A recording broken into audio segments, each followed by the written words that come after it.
Canada legalizes marijuana and the response of Canadians has been overwhelmingly positive so far, but will it be good for Canadian society on a whole? The answer will come in time due to limited precedents as to its widespread long-term effect. Personally, we do not use or condone the recreational use of marijuana due to our understanding of human psychology and the tendencies of unconscious people to damage their brain cells by becoming addicted to desire-inducing substances. Marijuana is a substance whose effect may cause serious cognitive impairment when ingested in excess. Those who ingest it by smoking or in other forms say marijuana is no more and even less impairing than alcohol, yet alcohol is legal. Their near-century-long fight to have marijuana legalized in Canada has finally come to fruition. Even former Conservative politicians and ex-police chiefs, who once fought feverishly to keep marijuana criminalized, are now investing heavily in the industry, hoping to capitalize on its successful integration into Canadian society.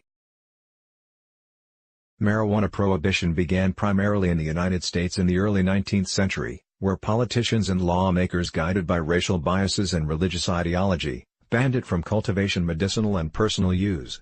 They believed that marijuana heightened the sexual desires of white women who would therefore see no problem in dating non-white men. The outlawing of marijuana quickly spread worldwide as most countries either feared sanctioning by the U.S. or they were complicit with similar ideological beliefs. The fight to legalize marijuana has been a difficult one due primarily to lack of medical precedents, but in a catch-22 situation, no research into its medical benefits could take place because marijuana was illegal. Never mind that those who have been using marijuana for decades can attest to its remedial benefits. Now, even in its limited time as a medical drug, marijuana has been proven to be very effective in treating numerous ailments, the most significant of which is the side effects of chemotherapy. Those who criminalized marijuana way back in the 19th century were not far off in their reasoning for doing so. Marijuana induces the release of pleasure hormones in the brain.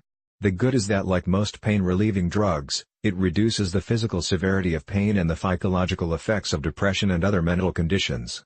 The bad side of marijuana is that it reduces the self-discipline ability of those who smoke it, often to the point of addiction. The result is that people in society abandon the religious, political and legal structures that govern society to defend their own personal liberties. The egregious claim that marijuana will open up white society to race mixing is completely false. Race mixing is the natural effect of multiculturalism as different people interact with each other without offending each other through exploitation and racism. They call this liberal-minded ideology, but I guess it was fine when white men were race mixing by raping their slaves to produce bastard colored people all throughout the United States, the Caribbean and South America. Where was religion and morality then?